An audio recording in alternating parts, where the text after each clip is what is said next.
in the paddock with Alex and Taki, and I'm here with Zephyr Belski. Hello. Who runs Honda Challenge. So, Zephyr, tell us a little bit about how you got into this high-performance driving and then wheel-to-wheel racing.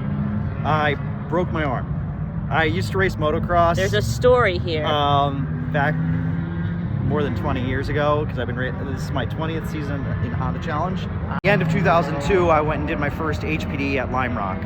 Well, that was the one hit I needed on the Go Fast crack pipe, and it was over from there. That was it from there, huh? Yeah. Well, what is the Honda Challenge? I mean, Honda. First of all, wait. Basic question: why is there always screaming with the Honda Challenge? Why not?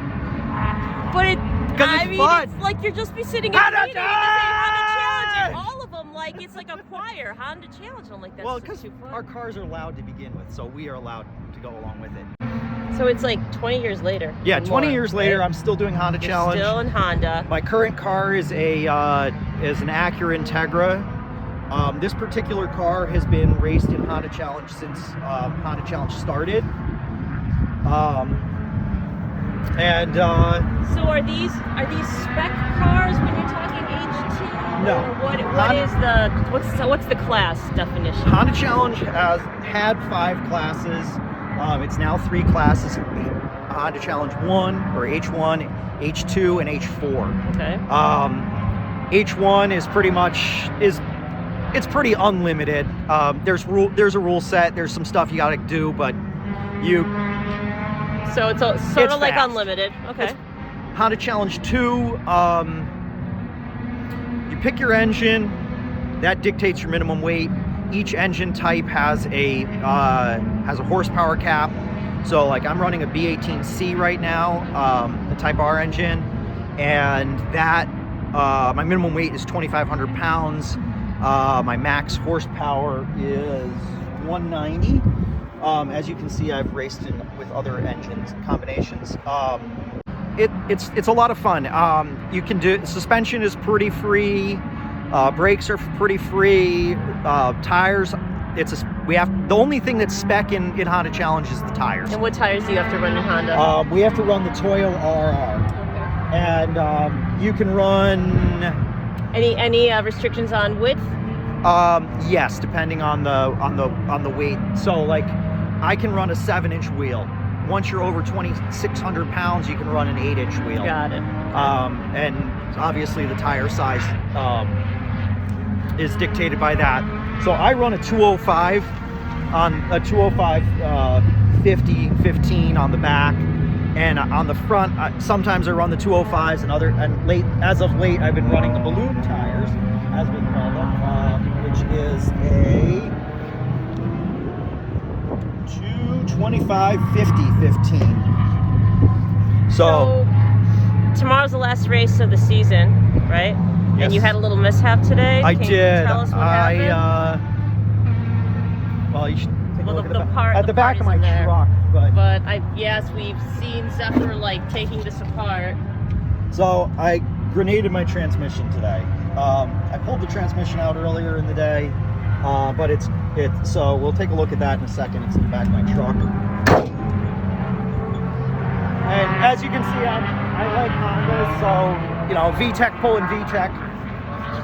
Here it is. So here's the broken transmission. The ring gear, I think the counter shaft broke and then stripped the ring gear off or something like that, but yeah, so it cracked the case. What kind of advice do you have for someone who might want to start doing high performance events, or even, maybe getting into wheel-to-wheel? If you want to race, just race. Don't sit in HPD for 5 years. Get yourself a car. Pick a car that you like. The best thing to do is pick up a car that's already been raced. It doesn't have to be perfect. It doesn't have to be fast. It just has to be a raceable car, preferably one with a logbook. You can always change the engine. You can always upgrade the transmission. You can always update the suspension. But the important thing is, if you want to race, get a car, get out there and race. You can do 4 days in DE1, a few days in DE2, and once you're comfortable out there, come talk to me. Come talk to any other Honda Challenge drivers, and we'll get you set up and get you out there. The same goes for any class, really. But if you want to race, just get out there and race. If you want to go out there and just do laps and hang out and have fun, then just do that. But either way, if you want to race like me, get out there and race. Don't make excuses. Don't spend 4 years building a car. Get someone else's car that's already been built. And then while you're getting seat time and racing time and building your racecraft up, then you can perfect your best car ever. But by that time, you really won't care, because you've already gotten comfortable in the car that you're in, and you've already banged it up enough times. So it's never a good idea if you're going to race wheel to wheel. It's never a great idea to take a car that's a real cream puff and put a cage in it, because it's going to get hit. You're going to put it into tires. You have to be willing to accept it and say, yeah, this car, I don't care anymore.